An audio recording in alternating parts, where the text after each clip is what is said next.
No quise decir...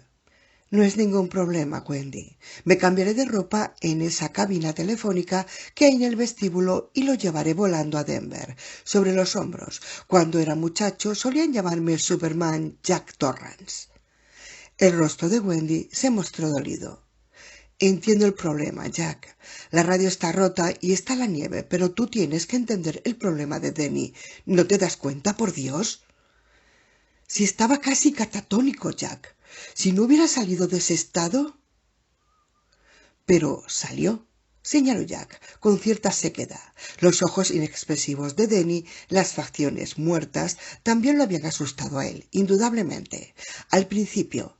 Pero cuando más lo pensaba, más se preguntaba si no habría sido una escena montada para escapar del castigo. Después de todo, Denny había estado desobedeciendo. Es lo mismo, continuó Wendy. Se acercó y se sentó en el extremo de la cama junto al escritorio de su marido, con expresión a la vez sorprendida y preocupada. Jack, esos magullones en el cuello. Algo lo atacó y yo quiero alejarlo de eso. No grites, pidió Jack. Me duele la cabeza, Wendy, y estoy tan preocupado como tú, así que por favor, no grites. Está bien, no gritaré. Wendy bajó la voz. Pero es que no te entiendo, Jack. Hay alguien aquí con nosotros, y alguien que no es muy buena persona, por cierto. Tenemos que volver a Cinderwinder. No solamente Denny, todos, y pronto. Y tú estás ahí sentado, leyendo la obra. Tenemos que bajar, tenemos que bajar. Ya puedes seguir diciéndolo. Realmente, tú debes pensar que yo soy Superman. Pienso que eres mi marido, articuló Wendy suavemente, y se quedó mirándose las manos. El mal humor de Jack estalló. De un golpe dejó el manuscrito sobre el escritorio, volviendo a desordenar la pila y arrugando las hojas de abajo. Es hora de que te des cuenta de algunas cosas, Wendy, que aparentemente no has interiorizado, como dicen los sociólogos, y que te andan dando vueltas por la cabeza como bolas de billar. Y más vale que las metas de una vez en las troneras. Tienes que entender que estamos cercados por la nieve. En su cama, repentinamente, Denny se mostraba inquieto. Aunque seguía dormido, había empezado a retorcerse y a dar vueltas, como hacía siempre que ellos peleaban, pensó Wendy con desánimo. Y nos estamos peleando de nuevo. No lo despiertes, Jack. Por favor, pidió. Jack miró rápidamente a Denny y pareció que la cara se le viera menos arrebatada. Está bien, disculpa. Lamento haberme enojado, Wendy. En realidad, no es contigo. Pero es que yo rompí la radio. La culpa es solo mía. Era nuestro principal vínculo con el exterior. Por favor, venga a buscarnos, señor guardabosques. No podemos seguir aquí hasta tan tarde. No, pidió Wendy, apoyándole una mano en el hombro. Ya reclinó la cabeza sobre ella y Wendy le pasó la otra mano por el pelo. Supongo que tienes razón, después de mis acusaciones. A veces son como mi madre. Pero pueden ser malintencionadas. Pero tienes que entender que algunas cosas son difíciles de superar. Tienes que entenderlo. ¿Te refieres al abrazo? Jack se quedó tenso. Sí, reconoció Wendy, y se apresuró a continuar. Pero no es solo por ti. Me preocupo por él cuando sale a jugar. Me preocupa que quiera una bicicleta para el año próximo, aunque sea con ruedas suplementarias. Me preocupo por sus dientes y por sus ojos y por eso que él llama el esplendor. Me preocupo porque es pequeño y parece muy frágil y porque en este hotel hay algo que parece que quiere apoderarse de él y que si es necesario pasará por encima de nosotros para conseguirlo. Por eso tenemos que sacarlo de aquí, Jack. Lo sé, lo siento. Debemos sacarlo de aquí. En su agitación, Wendy había cerrado dolorosamente la mano sobre el hombro de su marido, pero Jack no se apartó. Con una mano buscó el firme peso del pecho izquierdo y empezó a acariciárselo por encima de la camisa. Wendy empezó y se detuvo. Ella esperó a que diera forma a lo que iba a decir. Sobre su pecho, la mano de Jack era un contacto bueno, sedante. Tal vez podría bajarlo yo, con las raquetas para la nieve. Él podría hacer andando una parte del camino, pero la mayor parte tendría que llevarlo en brazos. Eso significaría acampar 1 o 2 noches, 3 quizás, y tendríamos que armar un pequeño trineo para llevar provisiones y mantas. Tenemos la radio AM/FM, de modo que podríamos elegir un día en el que el pronóstico fuera de 3 días de buen tiempo. Pero si el pronóstico no fuera exacto, concluyó Jack, con voz calma y medida, podría significar la muerte. Wendy había palidecido, su cara brillaba con algo casi espectral. Jack siguió acariciándole el pecho, pasándole suavemente la yema del pulgar por el pezón. Wendy dejó escapar un gemido. Jack no sabía si provocado por sus palabras o como reacción a la caricia de él sobre su pecho. Levantó un poco más la mano y desabrochó el primer botón de la camisa. Wendy movió un poco las piernas. De pronto los tejanos le parecían demasiado ajustados. Un poco incómodos, aunque de una manera no desagradable. Significaría dejarte a ti sola, porque tú no sabes andar bastante bien con las raquetas para la nieve. Podrían pasar 3 días sin que supieras nada. ¿Es eso lo que quieres? La mano bajó hasta el segundo botón y lo desabrochó, dejando al descubierto el surco entre los pechos. No, respondió Wendy, con voz que se había vuelto pastosa. Se dio la vuelta a mirar a Denny, que había dejado de moverse y tenía otra vez el pulgar en la boca. Entonces todo iba bien, pero había algo que Jack estaba dejando fuera del cuadro. Era todo demasiado yermo. Había algo más, pero ¿qué? Si nos quedamos aquí, continuó Jack, mientras desabrochaba los 2 botones siguientes de la camisa, deliberada lentitud, en algún momento vendrá un guardabosques del parque, nada más que por ver qué tal andamos. Entonces simplemente le decimos que queremos bajar y él ya se ocupará del asunto. Por la amplia V de la camisa abierta hizo salir los pechos desnudos. Se inclinó y apoyó los labios alrededor de un pezón. Estaba duro y erecto. Jack lo recorrió suavemente con la lengua, varias veces, en la forma en que sabía que a ella le gustaba. Wendy volvió a gemir arqueando la espalda. ¿No hay algo que he olvidado? Mi amor, le preguntó. Inconscientemente sus manos se deslizaron hacia la nuca de él, de manera que la respuesta quedó ahogada contra su carne. ¿Cómo nos sacaría de aquí el guardabosques? Jack levantó un poco la cabeza para contestar y después rodeó con la boca el otro pezón. Si el helicóptero estuviera reservado, me imagino que tendría que ser con un vehículo para la nieve. Pero nosotros tenemos un vehículo para la nieve, fue lo que dijo Ulvan. Durante un momento pareció que la boca de él se hubiera congelado. Después Jack se enderezó. Wendy tenía el rostro arrebatado, los ojos brillantes. En cambio, la expresión de Jack era tan calma como si, en vez de estar en preliminares eróticos con su mujer, estuviera leyendo un libro bastante aburrido.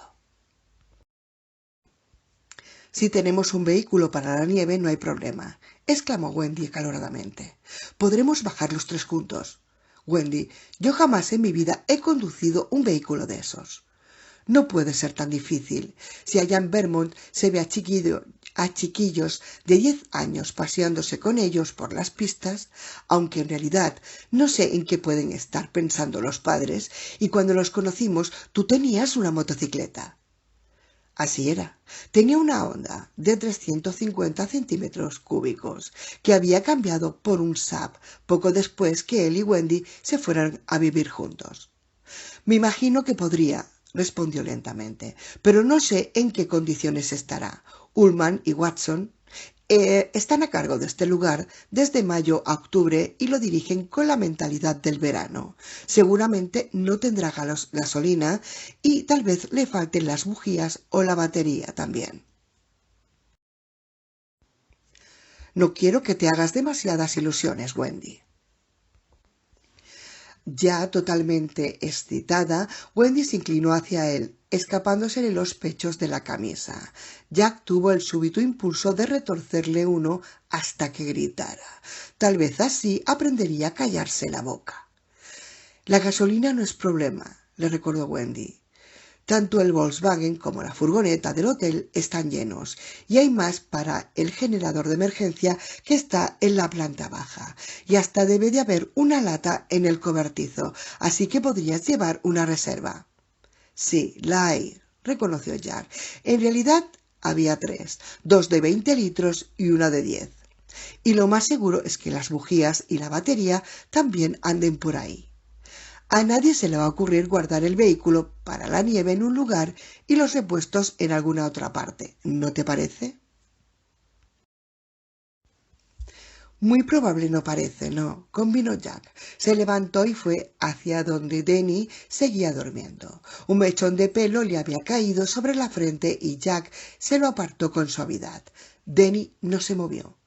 ¿Y si puedes ponerlo en marcha, no llevarás? Preguntó Wendy a sus espaldas. ¿El primer día que la radio anuncie buen tiempo? Durante un momento Jack no respondió. Estaba mirando a su hijo y la confusión de sus sentimientos se disolvió en una oleada de amor. Denny era, como había dicho Wendy, vulnerable, frágil. Las marcas del cuello se le notaban muchísimo. Sí, respondió. Lo pondré en condiciones y saldremos de aquí tan pronto como podamos. Gracias a Dios. Jack se dio la vuelta. Wendy se había quitado la camisa y lo esperaba en la cama, con su vientre plano, los pechos apuntados al cielo raso, mientras sus dedos jugaban ociosamente con los pezones. «Dense prisa, caballeros, que ya es hora», susurró. Después, sin más luz en la habitación que la lamparilla nocturna que Denny había traído de su cuarto, se quedó acurrucada en el hueco del brazo de él, con una deliciosa sensación de paz. Se le hacía difícil creer que pudieran estar conviviendo en el Overlook con un polizón asesino. «Jack, ¿eh? ¿Qué fue lo que le atacó?» Él no le respondió directamente. Él tiene algo, como un talento que a los demás nos falta. A la mayoría, vamos. Y tal vez el Overlook también tenga algo. ¿Fantasmas? No sé, no en el sentido del Argenón Blackwood, seguramente, más bien algo así como los residuos de los sentimientos de las personas que han estado aquí, cosas buenas y malas. En ese sentido, supongo que cualquier gran hotel tiene sus fantasmas, especialmente si es viejo. Pero una mujer muerta en la bañera, Jack, no estará perdiendo el juicio, ¿verdad? Jack la abrazó fugazmente. Ya sabemos que caen, bueno, llamémosle trances, a falta de una palabra mejor. De vez en cuando. Sabemos cuando está en ese estado, a veces ve cosas que no entiende. Si los trances de precognición son posibles, probablemente sean funciones del subconsciente. Freud dijo que el subconsciente nunca nos habla en lenguaje literal. Se vale de símbolos. Si uno sueña que está en una panadería donde nadie habla su idioma, tal vez esté preocupado por su capacidad para mantener a su familia. O tal vez sea que siente que nadie lo entiende. He leído que soñar que uno se cae en una de esas canalizaciones más comunes de los sentimientos de inseguridad. Son juegos, nada más que juegos, la parte consciente de un lado de la red, el subconsciente es del otro, pasándose uno a otro una imagen absurda. Lo mismo que con la enfermedad mental, las corazonadas y todo eso. ¿Por qué habría de ser diferente la precognición? Tal vez Denny realmente hubiera visto sangre en las paredes de la suite presidencial. Para un chico de esa edad, la imagen de la sangre y el concepto de la muerte son poco menos que intercambiables. De todas maneras, para los niños la imagen es siempre más accesible que el concepto. William Carlos Williams lo sabía, como pediatra que era. A medida que crecemos, los conceptos nos resultan poco a poco más fáciles y dejamos las imágenes para los poetas. Pero estoy divagando. Me gusta oírte divagar. Lo dijo. Muchachos, lo dijo, todos los habéis oído. Pero las marcas en el cuello, Jack, ¿eso es real? Sí. Durante largo rato no hubo más palabras. Wendy empezaba a pensar que Jack debía de haberse quedado dormido y ella misma empezaba a adormecerse, cuando lo oyó decir: para eso se me ocurren dos explicaciones y ninguna de ellas implica que haya alguien más en el hotel. ¿Qué? Wendy se enderezó sobre un codo. Estigmas, tal vez. ¿Estigmas? ¿Eso no es cuando la gente sangra el Viernes Santo o algo así? Sí, a veces la gente que cree profundamente en la divinidad de Cristo exhibe marcas sangrantes en las manos y en los pies durante la Semana Santa. En la Edad Media era más común que ahora. En esa época, a personas así se las consideraba bendecida por Dios. No creo que la Iglesia Católica lo proclamara directamente como milagroso, y era muy inteligente al no hacerlo. Los estigmas no se diferencian mucho de algunas cosas que pueden hacer los yogis. Ahora se comprende mejor. Eso es todo. La gente que entiende la interacción entre mente y cuerpo, que la estudia, quiero decir, porque no como entenderla. Nadie la entiende, cree que tenemos mucho más control de nuestras funciones involuntarias de lo que se solía creerse. Si uno se concentra lo suficiente, puede disminuir el ritmo de los latidos cardíacos, o acelerar su metabolismo, o aumentar la cantidad de transpiración o provocarse hemorragias. ¿Quieres decir que Denny se concentró hasta que le aparecieron esos magullones en el cuello? Jack, eso no puedo creerlo. Yo creo que es posible, aunque a mí también me parece improbable. Lo que es más probable es que se lo haya hecho solo. ¿Solo? Ya otras veces ha caído en esos trances y se ha lastimado él solo. ¿Recuerdas aquella vez mientras cenábamos? Hace un par de años, creo. Tú y yo estábamos muy mal entre nosotros y nadie hablaba mucho. Entonces, repentinamente, se le pusieron los ojos en blanco y se cayó de cara sobre el plato, y después al suelo. ¿Te acuerdas? Sí, claro que sí, dijo Wendy. Yo pensé que era una convulsión. Otra vez estábamos en el parque, continuó Jack, Denny y yo solos, un sábado por la tarde. Él estaba en un columpio, balanceándose y de pronto se cayó al suelo. Fue como si le hubieran disparado. Yo corrí a levantarlo y de pronto volvió en sí.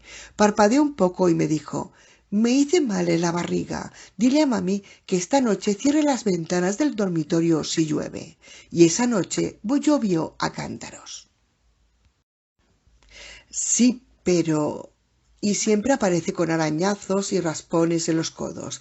Tiene las piernas que parecen un campo de batalla. Y cuando le preguntas cómo se hizo tal o cual magullón, te dice que estaba jugando y no da más explicaciones. Jack, todos los chicos se hacen chichones y se lastiman. Con los muchachitos es lo de siempre, desde el momento que aprenden a andar hasta que tienen 12 o 13 años. Y estoy seguro de que Denny no se queda atrás, continuó Jack. Es un chico activo, pero yo me acuerdo de ese día en el parque y de esa noche durante la cena, y me pregunto si todos los chichones y los cardenales de nuestro hijo siempre vienen simplemente desde que se cayó de rodillas. Demonios, si el doctor Edmonds dijo que Denny se puso en trance allí mismo, en su despacho. Está bien, pero esos magullones son de dedos, puedo jurarlo. Eso no se lo hizo porque se cayó. El chico cae en trance, insistió Jack, y tal vez ve algo que sucedió en esa habitación. Una discusión, un suicidio tal vez, emociones violentas. No es como estar viendo una película. Está en un estado de gran sugestionabilidad, en mitad misma del episodio. Tal vez subconscientemente esté contemplando de manera simbólica algo que sucedió, por ejemplo, una muerta que vuelve a la vida, un resucitado, un vampiro, un espectro o la palabra que más te guste. Me pones la carne de gallina, se estremeció Wendy. No creas que a mí no se me pone. Yo no soy psiquiatra, pero me parece que la explicación es coherente. La muerta que camina como símbolo de emociones muertas, de vidas muertas que se resisten a desaparecer. a irse, pero como es una imagen subconsciente, ella también es él. En el estado de trance, el Denny consciente queda sumergido y la que mueve los hilos es la imagen subconsciente. De modo que Denny se pone las manos al cuello y... ¡Basta! Lo detuvo Wendy. Ya lo veo, y creo que es más aterrador que tener a un extraño merodeando por los pasillos, Jack. De un extraño que te puedes apartar, pero de ti mismo no. De lo que estás hablando es esquizofrenia. De un tipo muy limitado, aclaró Jack, un poco inseguro, y de naturaleza muy especial, porque efectivamente parece que pudiera leer el pensamiento y de veras parece que ocasionalmente tuviera premoniciones.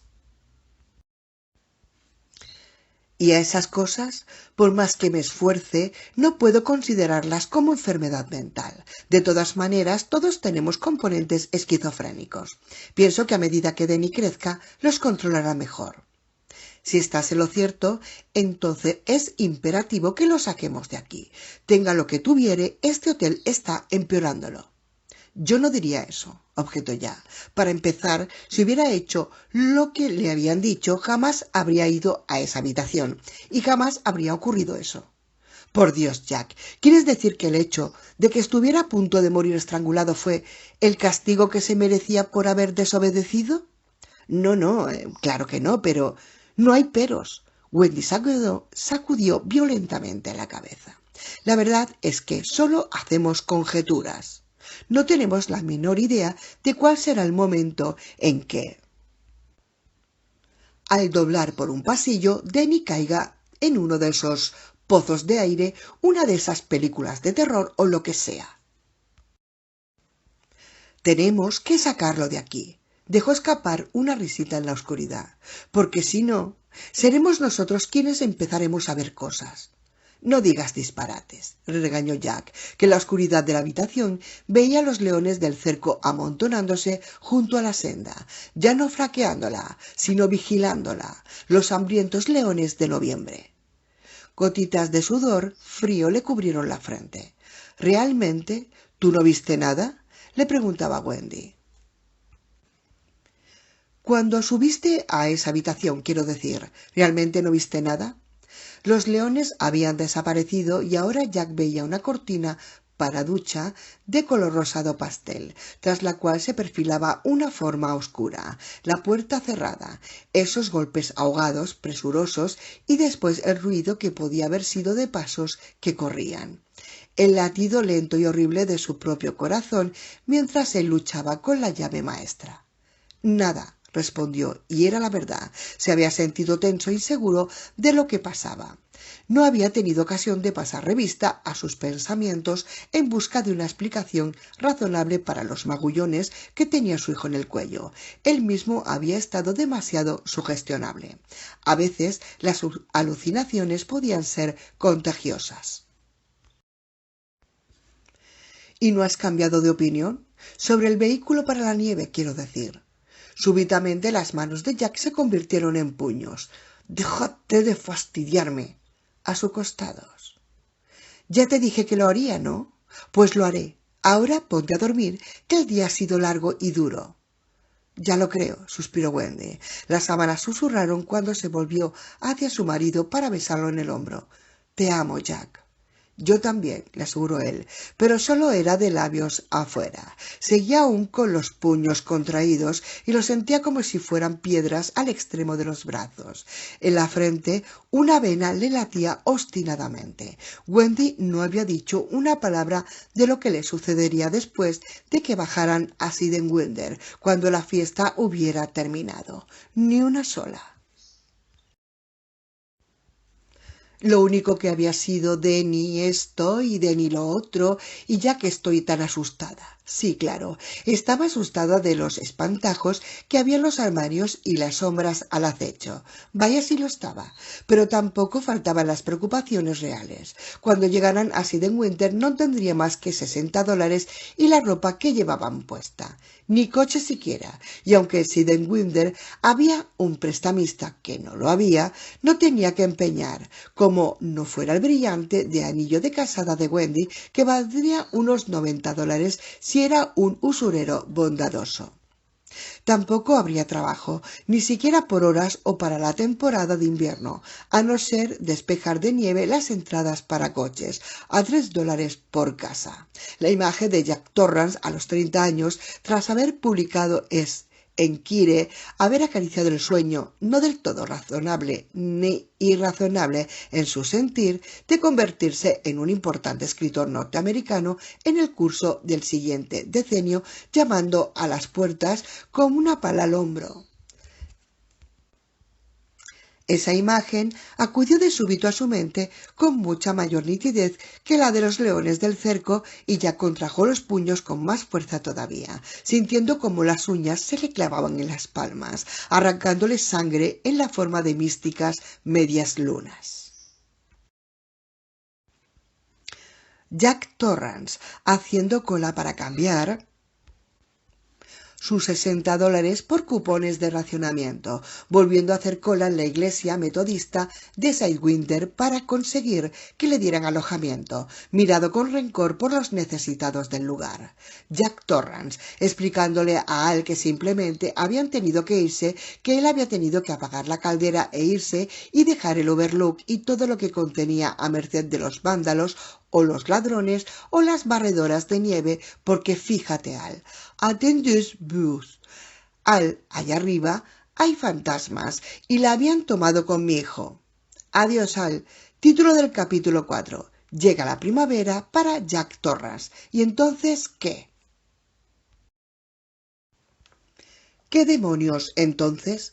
Se imaginaba que en el Volkswagen podría llegar a la costa oeste, o con cambiarle la bomba de aceite, asunto arreglado.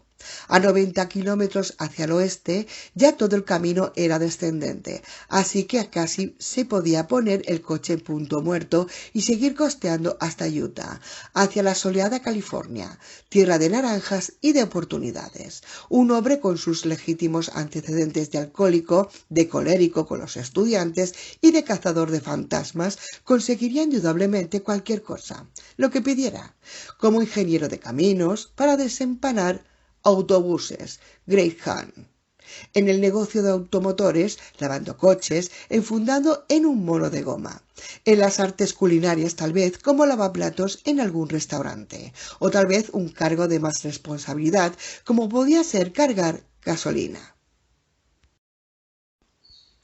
Un trabajo así le ofrecería incluso el estímulo intelectual de contar el cambio y recibir los talones de crédito. Puedo darle 25 horas semanales, pagándole el salario mínimo.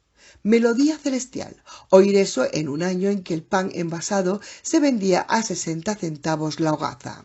La sangre había empezado a escurrírsele de las palmas, como si tuviera estigmas. Vaya. Contrajo con más fuerza los puños, complaciéndose en el dolor. Su mujer estaba dormida a su lado. ¿Por qué no? Si no había problemas, Jack había accedido a ponerlos, a ella y a Denny, fuera del alcance del gran espantajo malo, y ya no había problemas. Con que ya ves, Al, me pareció que lo mejor que podía hacer era matarla.